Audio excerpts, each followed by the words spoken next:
I'm here to refute Jordan's claim that electric cars are less efficient than gas-powered cars. He used a secondary claim that he talked about the battery power, the proper maintenance, and the cost of the environment and on your wallet. For his first claim, he used the example of driving to Vegas and not having enough battery power to get there and having to constantly worry about that. I don't know about you guys, but when I'm driving, I always make sure I have enough gas to get to where I need to go. So I feel like checking the battery would be probably the same thing. However, Tulsa Motors just released their Model S in June this year that gets up to 265 miles and can get up to 300 miles if you drive slower. Vegas from here is only 241 miles, so it's fully capable of making that. And then keeping your battery charged, yes, it does take a while to charge, but if you charge it overnight, it's going to be fully charged in the morning. Most of you guys have smartphones, so you're probably doing this every night already, so just do it with your car too. The second claim was that it's hard to find mechanics for electric vehicles. According to the U.S. Department of Energy, maintenance on electric vehicles is much less frequent and necessary than conventional vehicles. This is because cars without internal combustion engines have much less moving parts than gas-powered vehicles. They have fewer fluids that need to be changed, and they have regenerative braking that reduces keep-on brakes that can get expensive. For those of you who don't know what regenerative braking is, it's when your car, instead of using the brake pads and friction to stop, it puts the engine into reverse, and then the engine stores the energy from the braking because energy is always in motion. So that sounds pretty efficient to me. My opponent's third claim was that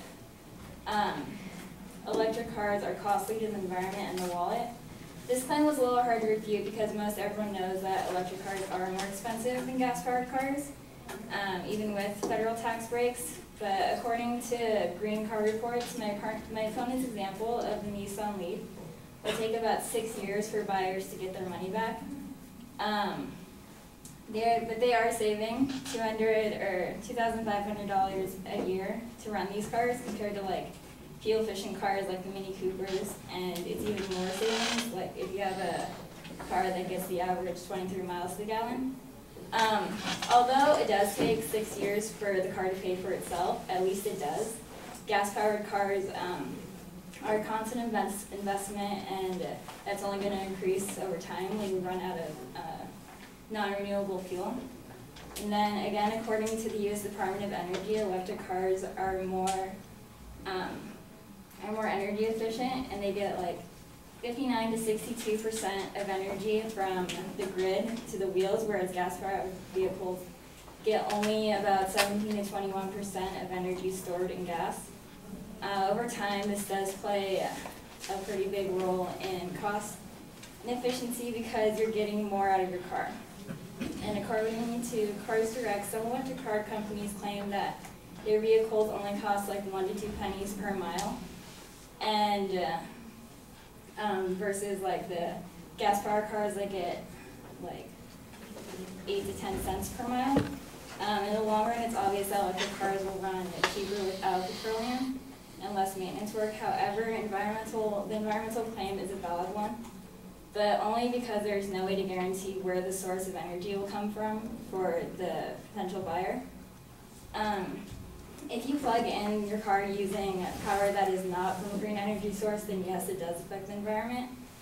But if the cars do not have exhaust to directly emit greenhouse gases, which means if they're able to be powered by greenhouse energy sources, they will be much safer for the environment and then versus the gas-powered cars. So in conclusion, electric cars still have many improvements to be made. In the long run, they will be much more efficient than gas-powered cars. The little cost for maintenance that needs to be done, the batteries are improving with time, and some can make the long distances. You just have to plan your trip and be aware of what your car can do, just like with gas-powered cars, and eventually, unlike gas-powered vehicles, it will pay for itself.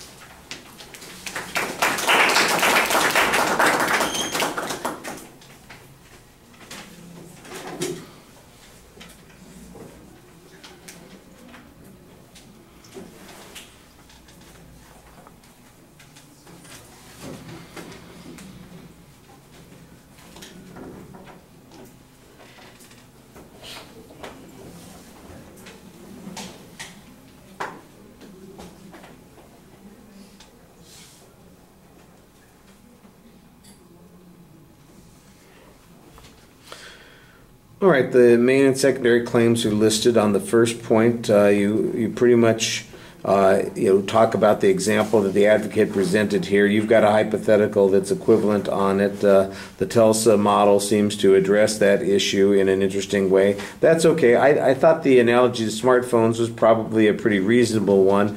What you might want to do, though, is consider whether or not people ever have problems with the charging on their smartphones, and are they sufficient in order to meet their needs on a daily basis. Because if you're asking people to invoke that comparison, then the first thing that pops into my head is the fact that every day about this time my damn smartphone goes kaput and I have to plug it in again, and I'm just thinking, geez, if it was my car, I hope there's a charger up there in the parking lot for me to use.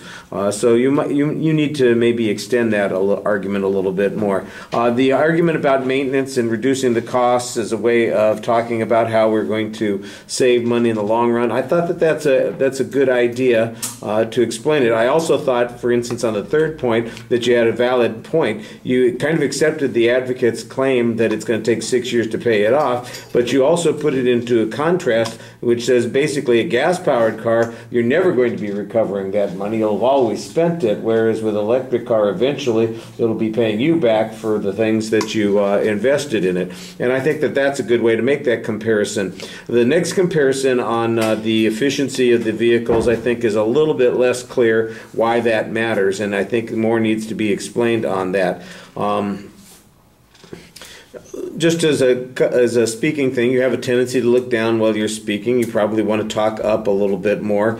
You do seem to assume as a base part of the argument that there is some kind of limit on fossil fuels and that we're eventually going to run out, but you have no timeline, no sense of urgency, and so it seems like that would make the comparison a little bit stronger if we're using electric cars because we're not going to have oil in 10 years, well, that makes it make a lot more sense. If, on the other hand, we're going to have oil for another 150 years, then why don't I just wait until the electric cars get better before I make an investment? And I think that you need to have more explanation on that.